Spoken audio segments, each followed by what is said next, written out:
sesi pertama, Bu Agi sebagai coach dan Bu Anggarita sebagai coach. Halo, selamat siang Bu Angga. Selamat siang Bu Age. Oke, gimana nih kabarnya? Sepertinya masih di sekolah ya? Iya, masih di sekolah ini. Panas di sini. Sama Bu. Oh, di sini juga panas sekali. Baik, tapi semoga tidak mengganggu pertemuan kita pada sore hari ini, siang hari ini ya. Ya, ya Bu. Tadi Bu Angga menyampaikan ada beberapa hal yang perlu didiskusikan bersama dengan saya. Itu ada apa Bu Angga? Ini apa masalah anak-anak kelas 2.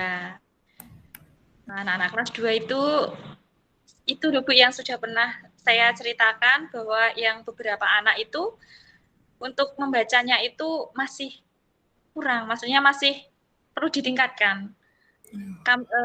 Anak-anaknya itu susah sekali untuk mau belajar membaca, susah memiliki kesadaran untuk membaca gitu, sulit sekali anak 5 itu. Akhirnya sampai sekarang mau kenaikan kelas 3 itu ya ada sekitar 5 itu tadi yang menurut saya itu butuh bantuan untuk membaca gitu Bu. Oh ya, berarti ini ya kita akan membahas mengenai permasalahan anak kelas 2 di kelas Bu Angga yang masih belum lancar membaca sampai di hari ini. Baik Bu Angga, sebenarnya ini kita perlu cari tahu dulu ya. Menurut Bu Angga itu mengapa kok hal tersebut bisa terjadi?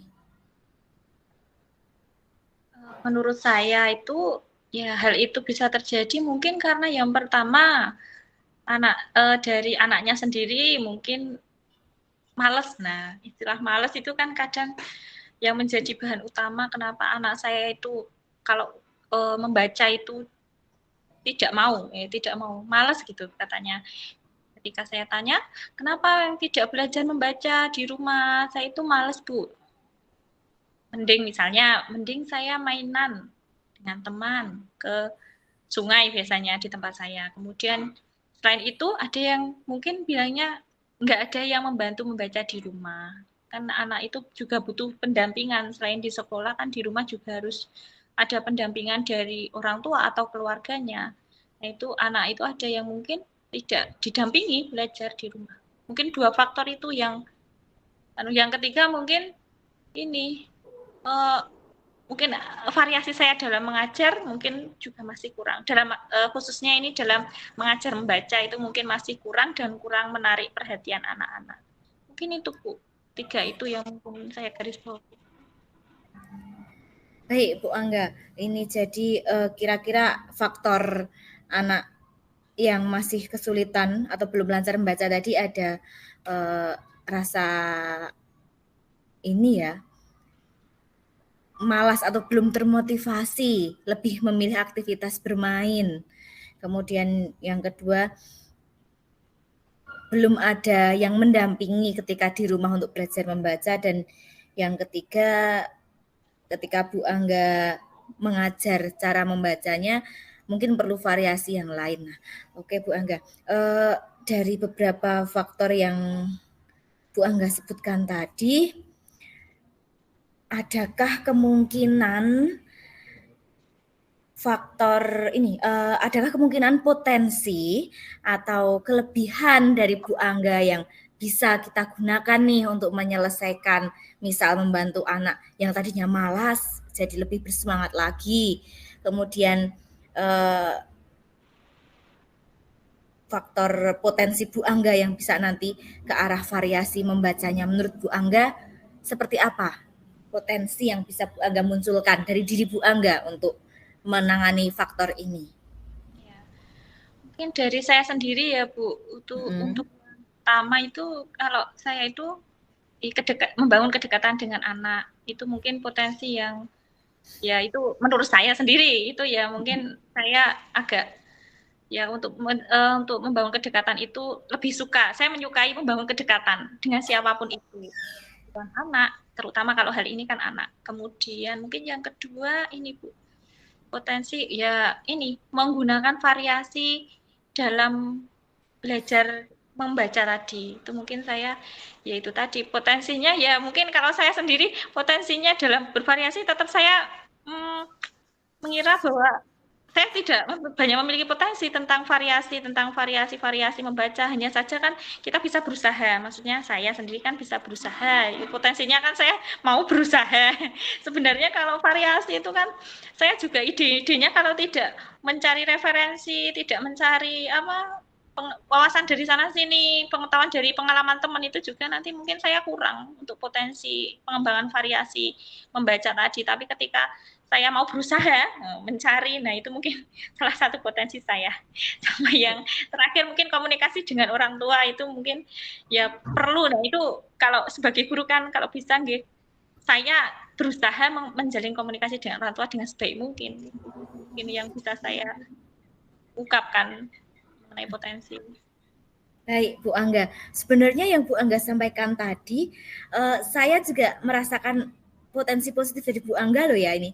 Bu Angga di sini ada kemauan untuk berusaha mencari referensi variasi membaca. Nah, itu memang potensi dari Bu Angga yang bisa kita kembangkan di sini. Kemudian Bu Angga berpotensi untuk membangun kedekatan dengan anak, menjalin komunikasi yang efektif dengan orang tua, itu memang potensi yang kita kembangkan juga untuk bisa menyelesaikan masalah ini. Nah,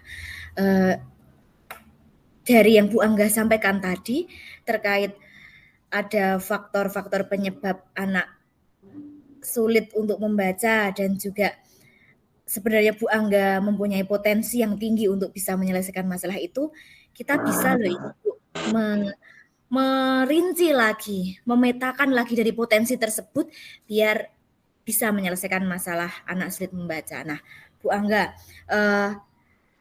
kalau jadi Bu Angga nih, menurut Bu Angga, membangun kedekatan dengan anak, dari potensi membangun kedekatan dengan anak, langkah strategisnya yang lebih rinci, lebih real, kira-kira gimana nih Bu Angga?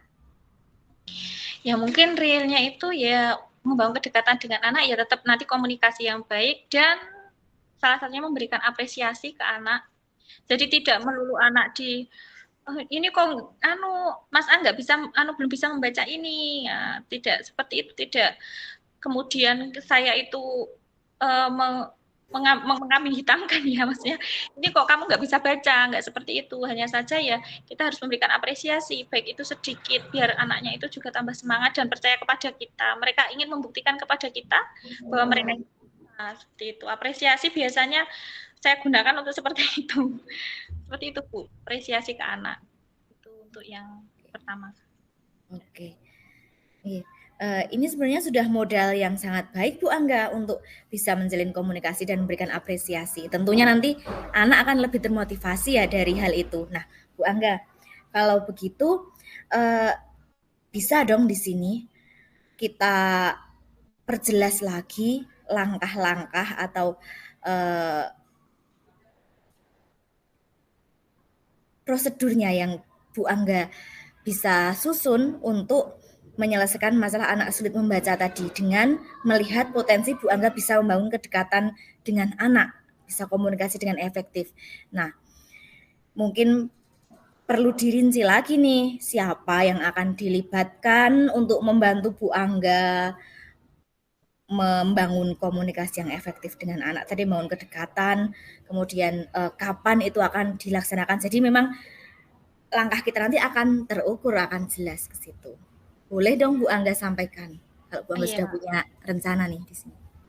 Ya, rencananya paling itu dalam membawa kedekatan saya pertama kali apresiasi, kemudian kan tidak hanya apresiasi saja. Tadi kan ketika membaca itu kan juga membutuhkan suatu yang tadi rencana strategis. Nah, selain karena itu kan dari hati ke hati, setelah kita masuk, nah saya juga akan menyusun rencana pemberian jadwal les, tambahan pelajaran setelah saya selesai mengajar. Kan kelas 2 itu pulangnya kan nggak siang banget. Nah, jadi nanti setelah itu saya gunakan untuk anak-anak tambahan membaca itu sekitar ya 1 jam itu sudah udah banyak. Nah, ketika kita ketika saya itu membuat jadwal di luar jam KBM, nah itu kan saya harus komunikasi juga sama orang tua. Nah rencananya ya setelah saya membuat jadwal, kemudian saya sosialisasikan ke orang tua, kita komunikasikan ke orang tua. Nah di situ nanti kan ketika orang tua setuju ya sudah, mungkin jalannya satu-satunya saya memberikan tambahan setelah jam mengajar. Dan mungkin untuk variasi tadi kan mungkin saya kurang bervariasi ya, mungkin anak itu jenuh dan motivasinya sangat kurang, dan mungkin di situ sambil saya cari motivasi sumber-sumber bagaimana variasi dalam membaca. Tadi Bu Age menanyakan bahwa ini ya, bagaimana ininya ya, siapa yang terlibat gitu ya? Iya. Yang terlibat ya mungkin yang jelas murid itu sendiri, kemudian orang tuanya, kemudian ini kepala sekolah, semua warga sekolah, ya kepala sekolah, ya teman-teman rekan sejawat, tenaga pendidikan. Tapi untuk membuat variasi belajar tetap nanti dari rekan sejawat dan kepala sekolah itu tetap memberikan masukan-masukan atau ide. Nah, itu tetap saya membutuhkan mereka untuk seperti itu, bersharing gitu ya, komunitas praktisi. Kalau di sekolah kan biasanya enggak seperti komunitas itu digunakan untuk diskusi seperti itu. Dan nanti untuk teknisnya ya nanti kalau misalnya saya kewalahan membuat medianya, nah nanti bisa minta bantuan dari tenaga administrasi. Seperti itu mungkin rencana saya. Oke Bu Angga, ini sebenarnya apa yang Bu Angga rencanakan ini kalau menurut saya ini sudah oke banget nih, kemungkinan bisa nih untuk menyelesaikan masalah sulit membaca. Tinggal nanti bagaimana kita mengeksekusinya. Pertama tadi Bu Angga merencanakan untuk pemberian latihan tambahan dan juga memberikan informasi kepada yang akan dilibatkan kepala sekolah, lalu orang tua murid, dan juga untuk meningkatkan variasi cara membaca biar anak lebih semangat, Bu Angga akan melibatkan komunitas. Memang benar Bu, ini banyak hal yang nggak terduga yang bisa kita dapatkan ketika kita sharing berbagi dengan rekan-rekan yang lain. Dan tentunya setiap orang itu mesti punya caranya sendiri-sendiri. Dari sharing dengan komunitas praktisi tadilah bisa jadi nanti kita ketemu tuh inspirasi seperti apa nih variasi cara membaca. Nah, Bu Angga, tapi saya masih mau ini lagi Bu Angga. Tadi kan sempat Bu Angga menyebutkan perlu komunikasi dengan orang tua kan ya. Dan salah satu faktor yang Bu Angga temukan tadi mungkin ada anak yang pendampingan ketika di rumah masih belum maksimal. Belum ada yang mendampingi membaca. Nah, kalau menurut Bu Angga untuk solusi ya kita berkomitmen dengan orang tua untuk mendampingi anak agar lancar membaca tadi, kira-kira gimana ya caranya nih? Bagaimana caranya? Mungkin konkretnya, tapi ini agak memaksa ya, memaksa orang tua, tapi ya ini memang demi kebaikannya anak juga. Ya ini misalnya bisa jalan, mungkin saya itu punya angan-angan seperti ini. Jadi saya memberikan kartu belajar anak di rumah. Ya mungkin itu bisa sebenarnya tidak hanya untuk yang tidak bisa belum lancar membaca, itu buat semuanya juga bisa. Tapi khususnya kan sekarang target saya itu naik ke kelas 3 kalau bisa membaca seperti itu. Nah itu mungkin nanti kartu belajar, kemudian nanti di tanggal seperti kartu Ramadan itu yang dulu kita pernah waktu kecil, hari ini tanggal sekian, jam sekian, belajar apa, dengan siapa, nanti orang tua tanda tangan seperti itu. Nanti tetap ketika di sekolahnya anak tetap saya tanyai, soalnya anak kelas 2 itu kan biasanya masih polos-polos, maksudnya masih mengungkapkan apa yang mereka lihat dan mereka pikirkan biasanya. Jadi misalnya orang tuanya tidak membantunya, itu ya tetap nanti mereka bilang. Sampai saat ini tuh biasanya anak-anak seperti itu. Gitu Bu mungkin. Oke, sebenarnya ini oke sekali Bu Angga. Bu Angga akan membuat kartu pemantauan ya untuk bisa menjaga kolaborasi dengan orang tua mendampingi belajar di rumah. Baik Bu Angga. Adakah yang perlu disampaikan lagi Bu Angga terkait bagaimana rencana Bu Angga untuk menyelesaikan masalah anak yang sulit membaca tadi? Mungkin itu Bu. Dan dalam waktu dekat mungkin yang pertama kali saya lakukan tetap nanti untuk kedekatan anak tetap harus itu setiap saat terbangun, kemudian dalam waktu dekat mungkin saya menyusun jadwal kemudian nanti komunikasi dengan orang tua, dan setelah itu nanti baru strategi-strateginya, medianya nanti juga sambil jalan saya pikirkan. Kemudian nanti komunikasi dengan orang tua, mungkin sekalian saya ini komunikasikan tentang kartu pemantau itu setuju tidak kalau orang tua misalnya mengisi seperti itu, Anthony. Mungkin seperti itu langkah ke depan. Ya, mungkin minggu depan mungkin bisa dilakukan mungkin ya. Ya, tapi ya berusaha dulu lah. Ya, Bu ya. Iya. Oke, sip. Terima kasih sekali Bu Angga. Saya selalu belajar banyak hal dari Bu Angga, optimisme untuk melakukan rencana-rencana Bu Angga tadi. Baik, terima kasih. Kiranya dari diskusi kita siang hari ini sudah ketemu ya rencana Bu Angga untuk menyelesaikan permasalahan yang Bu Angga ungkapkan tadi.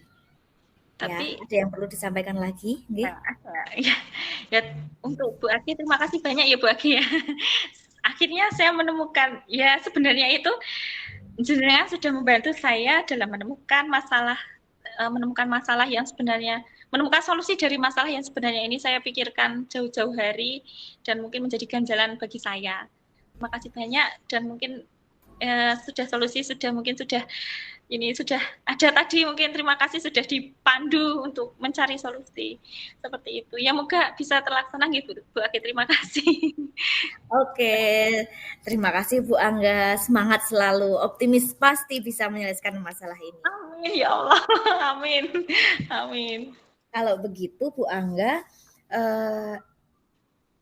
kita tinggal nanti melaksanakan rencana aksinya, dan saya juga turut berdoa Bu Angga pasti bisa menyelesaikannya. Jika nanti perlu berbagi lagi, perlu kita diskusi lagi, saya dengan terbuka, Bu Angga boleh untuk menghubungi saya kembali, kita nanti bisa sharing lagi. Siap Bu. Terima kasih ya Bu. Terima kasih kembali Bu Angga.